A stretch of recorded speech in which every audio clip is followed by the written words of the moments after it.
அதான் என்னமா பண்ணிறானப்பா ஐயோ இது படம் எப்படி இருக்கு? படம் அல்டி சூப்பரா இருக்கு சூப்பரா இருக்கு bro. Fan base movie bro. Worth watch. Mass voice வரல செம்ம மாஸ்டர். அவரை பத்தி இப்ப யாரும் பேசக்கூடாது. ரெட்ரோ படம் சூப்பரா அமைஞ்சிருக்கு. படம் அருமையா வந்திருக்கு. இந்த சூர்யாவுக்கு இது ஒரு திருப்புமுனை படமாவும் அமையும்.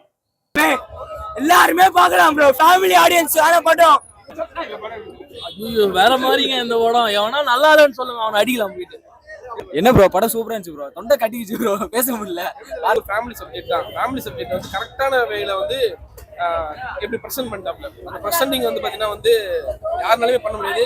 ஒரு ஜாலியா இருந்துச்சு, பயங்கர என்டர்டைன்மெண்டா இருந்துச்சு. படம் ஆரம்ப சைடுல இருந்து எண்டு வரைக்கும் சூப்பரான ஒரு சம்பவம் ப்ரோ. நல்லா இருந்துச்சு படம். வந்து பாத்தீங்கன்னா எந்த இடத்துலயும் போர் அடிக்கல, லேக் ஆகல. சொல்லுங்க. நல்லா இருக்கு, சூப்பரா இருக்கு படம். எல்லாரும் பார்க்கலாம். வெறியா இருக்கு ப்ரோ, வெறியா இருக்கு ப்ரோ. லேக்ன்றது கிடையாது ப்ரோ. லேக்ன்ற எழுத்து கூட கிடையாது ப்ரோ. லேக் எங்க ப்ரோ? லேகே கிடையாது ப்ரோ.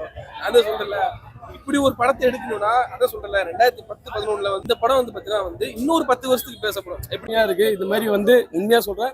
உண்மை ட்ரீட் இது மாதிரி சான்ஸ் இல்ல. கத்த முடியாது. எனர்ஜி இல்லாம தான் உட்காந்துருக்கணும். ஒவ்வொரு சீனும் அவ்வளவு மாசா இருக்கு. எப்படி படம் அவருக்கு ஒரு கும்பிடு. தேங்க்ஸ் தல.